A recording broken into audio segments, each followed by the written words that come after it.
చక్రపాణి వసు ఇద్దరు కూడా రిషిని బ్రేక్ఫాస్ట్ దగ్గర ఓ ఆట ఆడుకుంటారు కదా. వాళ్ళ బాధ భరించలేక రిషి బ్రేక్ఫాస్ట్ చేసి కాఫీ తాగేస్తాడు కదా. తర్వాత వస్తారా నాన్న నేను స్కూల్కి వెళ్తున్నాను అని వెళ్తూ ఉంటే రిషి ఆటోలో తీసుకువెళ్తాను, ఆటోలో ఎక్కండి మేడం అంటే ఇంకా టామ్ అండ్ జెర్రీలా గొడవపడి నేను ఎక్కను అని మొండిగా ప్రవర్తిస్తుంది కదా వసు. రిషి ఆటోలో బలవంతంగా కూర్చోపెడతాడు వసుని.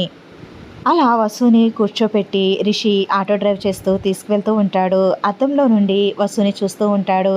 వసు కోపంగా చూస్తూ ఉంటుంది రిషిని. రిషి కూడా ఏమాత్రం తగ్గకుండా కోపంగా చూస్తూ పొగరు నీ పని చెప్తానుండు అనుకుంటూ ఆటో డ్రైవ్ చేస్తూ ఉంటాడు. మధ్యదారిలోకి వెళ్ళిన తర్వాత ఇంజన్ని ఫుల్ రైస్ చేస్తూ ఆటో వెనక భాగం పైకి వెళ్ళేలా చేస్తూ ఉంటాడు రిషి. ఆటో వెనక భాగం కొంచెం పైకి లేస్తుంది. వస్తారా కంగారుగా హ్యాండిల్ పట్టుకుని హలో ఏం చేస్తున్నారు అని అంటుంది. మేడం వెనకాలేదో ప్రాబ్లం ఉన్నట్టుంది, రండి ఫ్రంట్కి వచ్చి కూర్చోండి అని అంటాడు రిషి. ఫ్రంట్కా? ఆటో ఎక్కి డబ్బులు ఇచ్చేటప్పుడు ఎవరైనా ఫ్రంట్లో కూర్చుంటారా అని అంటుంది వసు. వెనకాల ఏదో ప్రాబ్లం ఉందని చెప్పాను కదా మేడం, మీ ఇష్టం, రాకపోతే నేనేం చేయలేను. అస్తమానం అలా పైకి లేస్తూనే ఉంటుంది ప్రాబ్లం వల్ల, మీరు అలా గాల్లో తేలుతూ ఆ హ్యాండిల్ పట్టుకుని అలాగే కూర్చుంటాను అంటే కూర్చోండి, నాకేం అభ్యంతరం లేదు అని అంటాడు రిషి. ఇంకా వస్తారా కోపంగా అర్థమైంది, రివెంజ్ తీర్చుకుంటున్నారని నాకు అర్థమైంది అని అనుకుంటూ ఉంటుంది మనసులో. మళ్ళీ అద్దంలో నుండి చూస్తూ వసుని మేడం గారు మళ్ళీ చెప్తున్నాను వచ్చి ఫ్రంట్ కూర్చోండి లేకపోతే మీరు ఇబ్బంది పడతారు అని అంటాడు రిషి.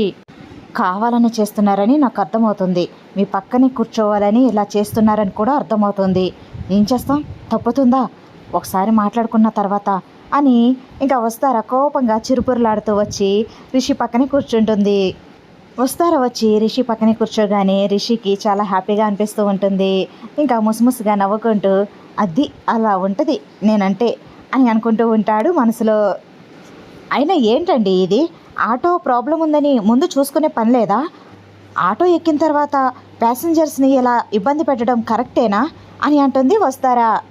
హలో హలో మేడం, మేమేమి ఇబ్బంది పెట్టలేదు, అయినా నా ఆటోకి ఇప్పటి వరకు ప్రాబ్లం ఏమీ కూడా లేదు, మీరు ఎక్కిన తర్వాతే ఏదో లవ్లో పడిన కుర్రాడు గాల్లో విహరించినట్టు నా ఆటోకి కూడా గాల్లో విహరించాలి అనిపిస్తుంది అనుకుంటా, అందుకే అలా పైకి లేస్తుంది అని అంటాడు రిషి వస్తారని చూస్తూ కుంటెగా.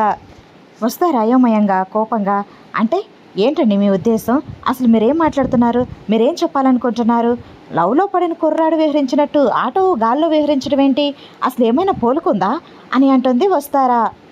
ఇలా ఆవేశపడితే అర్థం కాదు మేడం, కొంచెం ఆలోచిస్తే అర్థమవుతుంది అని అంటాడు రిషి ఆటో డ్రైవ్ చేస్తూ.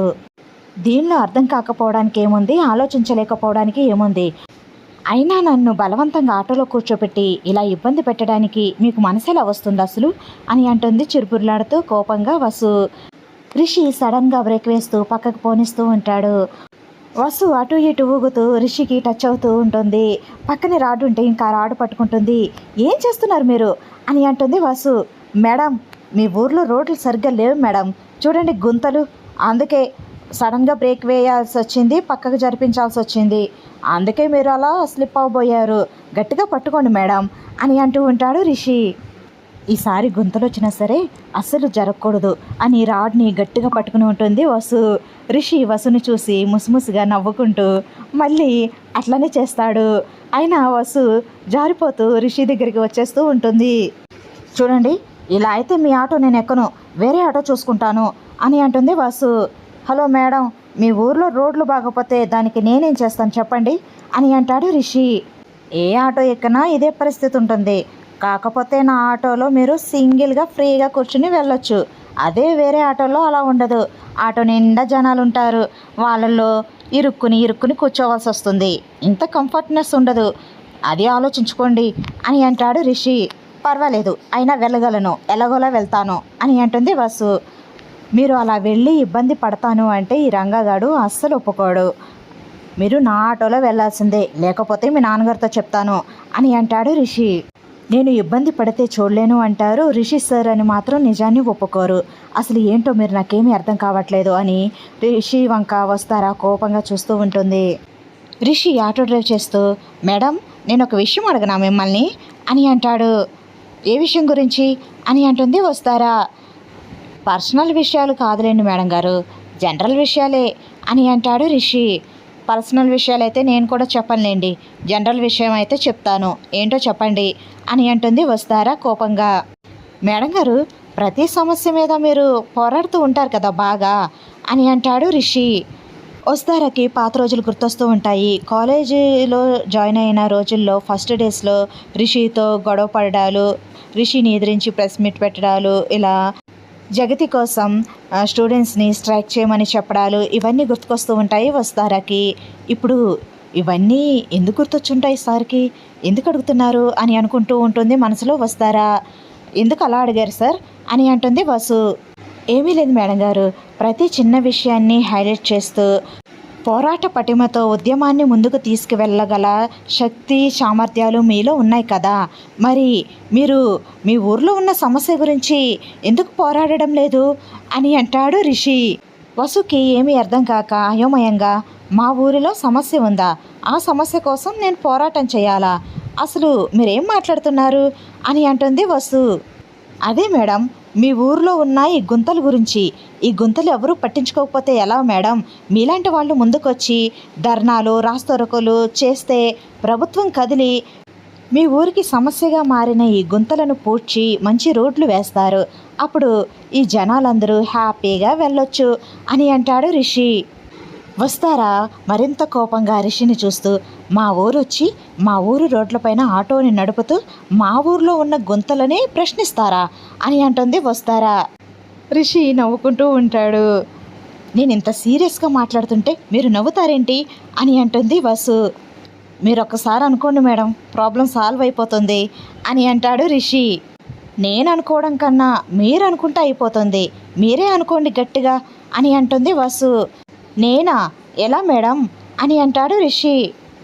మా ఊరిని దత్తత తీసుకుని మీరే రోడ్లు వేయించేయండి అని అంటుంది వస్తారా. నేనా, దత్తత తీసుకోవడమా మేడం గారు, నేనేమన్నా శ్రీమంతుని అనుకుంటున్నారా, ఆటో డ్రైవర్ని మేడం గారు అని అంటాడు రిషి. పోనీ ఆ ధర్నాలు రాస్తారోకోలు మీరే చెయ్యండి, మీ వల్ల మా ఊరి ప్రజలకి రోడ్లన్నా వచ్చాయని చాలా సంతోషపడతారు జనాలు అని అంటుంది వస్తారా. ఊరుకోండి మేడం గారు, మీరంటే ఈ ఊర్లో పుట్టి పెరిగారు కాబట్టి మీరు చేస్తే బాగుంటుంది, నేను చేస్తే ఏం బాగుంటుంది చెప్పండి అని అంటాడు రిషి. కదా, ఈ విషయంలో ఓట్లు వేసినందుకు ప్రజలు, ఓట్లు వేయించుకున్నందుకు రాజకీయ నాయకులు, వాళ్ళే తేల్చుకుంటారు. సామాన్యులు ప్రశ్నించిన రాజకీయ నాయకులకి ఏమీ పట్టదు, వాళ్ళు చూసి చూడనట్టు విని విననట్టు వదిలేస్తారు. ఇలాంటి వాటి గురించి మనం ముందుకు వెళ్ళినా ప్రయోజనం ఉండదు, జరగాల్సినప్పుడే జరుగుతాయి, అప్పటి వరకు వేచి చూడాలి అంతే అని అంటుంది వస్తారా.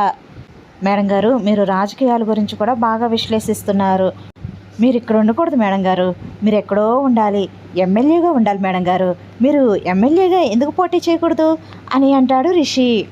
వస్తారా విచిత్రంగా, ఎమ్మెల్యేనా అని అంటుంది. అవును మేడం గారు, మీకు మంచి చదువు ఉంది, మంచి జ్ఞానం ఉంది, ఎవరెవరో ఎమ్మెల్యేలు అవుతున్నారు, మీరు అవడంలో తప్పే ఉంది మేడం గారు, మీరు కూడా ఎమ్మెల్యే అయిపోండి మేడం గారు అని అంటాడు రిషి. అప్పటి వరకు కోపంగా చిరుబుర్లాడుతున్న వసు ఇంకా ఒక్కసారిగా నవ్వుతూ ఉంటుంది.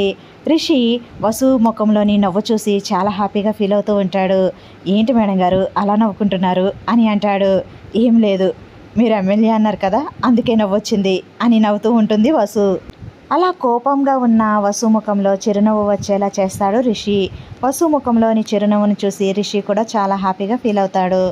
వీడియో నచ్చితే లైక్ చేయండి ఫ్రెండ్స్. మన ఛానల్ని ఫస్ట్ టైం చూస్తున్న వాళ్ళైతే సబ్స్క్రైబ్ చేసుకుని బెల్ ఐకాన్ ప్రెస్ చేయండి, షేర్ చేయండి, కామెంట్ చేయండి మీ అభిప్రాయాన్ని. Thanks for watching. Bye bye.